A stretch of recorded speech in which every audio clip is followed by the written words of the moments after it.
La confection d'un vêtement traditionnel commence d'abord par la fabrication des fils torsadés, communément connus dans le métier par trassen ou mftel. Ce travail demande de l'artisan des capacités de calcul de la quantité de fil nécessaire à la réalisation de l'ouvrage. La fabrication du fil torsadé peut être réalisée par l'artisan lui-même ou sous-traitée par une tierce personne. Elle consiste à tordre des fils selon la caractéristique exigée par la commande et en quantité suffisante pour la réalisation de l'ouvrage.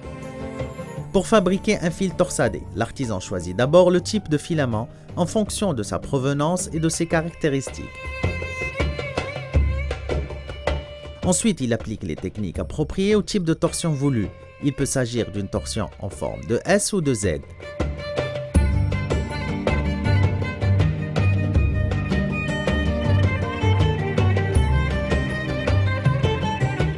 Le travail de torsion des fils nécessite l'aménagement d'un grand espace. C'est pourquoi l'artisan se voit contraint de l'exécuter à l'extérieur de l'atelier à l'aide d'outillages dédiés. Le fil, une fois torsadé, passe à la vapeur pour qu'il soit souple avant d'être embobiné de manière régulière. La confection d'un vêtement se fait sur la base des mesures que l'artisan prend lors de la commande. Qu'il s'agisse d'un homme, d'une femme ou d'un enfant, l'artisan procède de manière méthodique à la prise des mesures verticales et horizontales. Les mesures verticales consistent à mesurer la hauteur de la personne, la longueur de son dos et de son bras.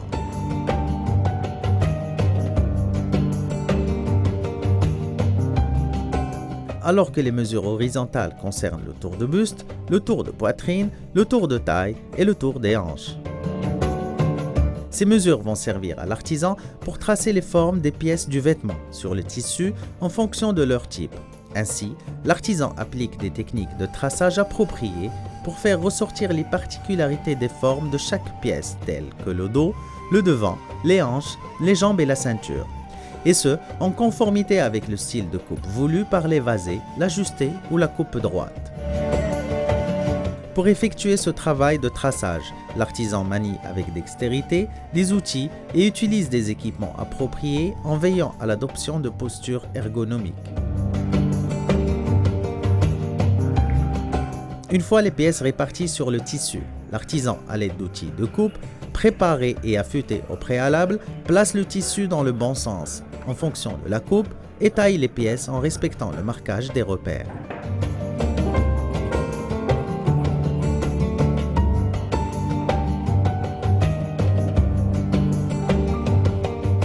Ensuite, l'artisan assemble les pièces avec un faux fil et procède à l'essayage du vêtement sur le mannequin d'abord, avant de l'essayer sur la personne ensuite.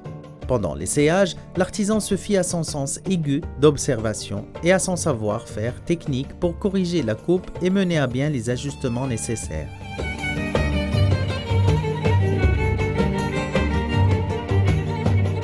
En effet, un bon ajustement tient compte de l'emplacement des coutures, des ouvertures et des poches, contrôle l'ampleur des manches, du corps et des jambes, vérifie la forme de l'encolure et de l'emmanchure ainsi que la longueur du vêtement.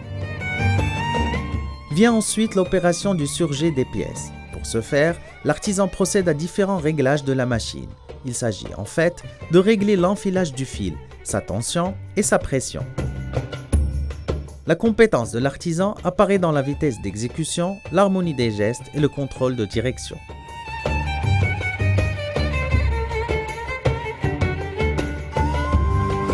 L'artisan reprend les pièces surjetées et applique dessus la couture des garnitures sur les bordures. La pose des garnitures peut se faire à la main ou à la machine. L'artisan veille à ce que le positionnement des garnitures soit sans erreur et que les fils excédentaires soient coupés systématiquement. Il prend également des mesures préventives pour que la matière reste propre.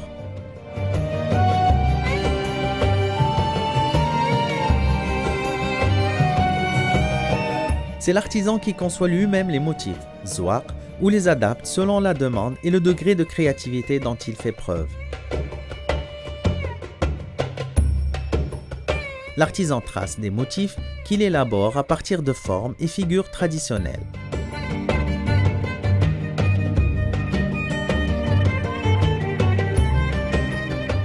en appliquant les rudiments de la composition visuelle. Il agence les motifs en tenant compte du type et du style du vêtement, de l'emplacement désigné sur le vêtement et des motifs propres aux matières textiles employées. Les motifs sont simples ou complexes, conçus en ligne continue ou sous forme de figures géométriques, fréquemment utilisées et qui font référence à la tradition. L'artisan utilise pour cela du matériel comme le papier et le ruban adhésif. Il emploie des outils tels que les crayons, la craie et la gomme, ainsi que des instruments de tracé comme l'équerre, le compas et les gabarits de forme.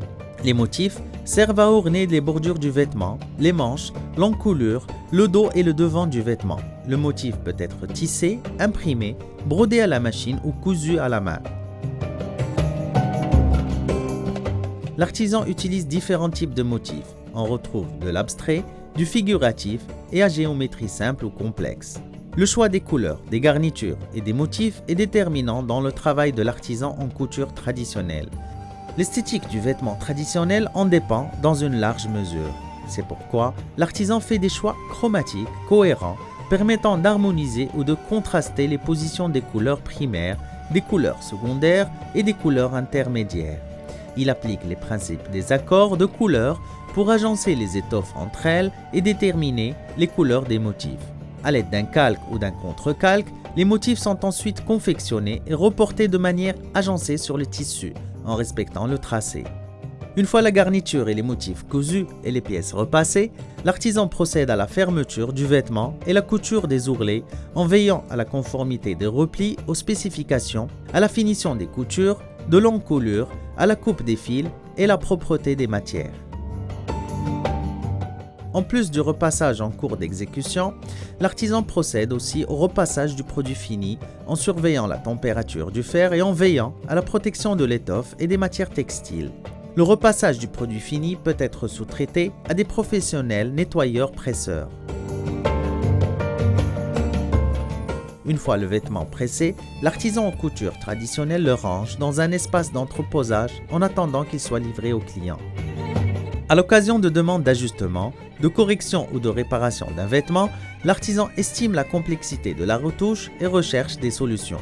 Il mobilise ses capacités à découdre et à défaire un vêtement sans l'endommager. Il réinvestit ses habilités à couper, confectionner et orner pour effectuer la modification et la réhabilitation du vêtement. Afin de maintenir sa condition physique et de préserver la qualité de sa vision et de sa santé, l'artisan en couture traditionnelle doit pouvoir appliquer des mesures préventives et adopter des habitudes de travail ergonomiques. Parmi ces mesures, il est conseillé de procéder à une ventilation adéquate, un bon éclairage, de préférence naturelle et un mobilier adapté à la posture de travail. L'artisan veille tout au long de son travail à contrôler la qualité du vêtement et de ses parties. Il est tout le temps préoccupé par l'observation, l'analyse et l'évaluation des produits en se basant sur des critères en vigueur dans le métier. Il mobilise les connaissances et les habiletés pour reconnaître les indices de qualité d'un ouvrage, détecter des défauts de fabrication et en estimer la gravité. Ainsi outillé de son expérience et du sens de la rigueur, il porte un regard critique sur sa performance, juge la qualité de son travail et pose des actions correctives.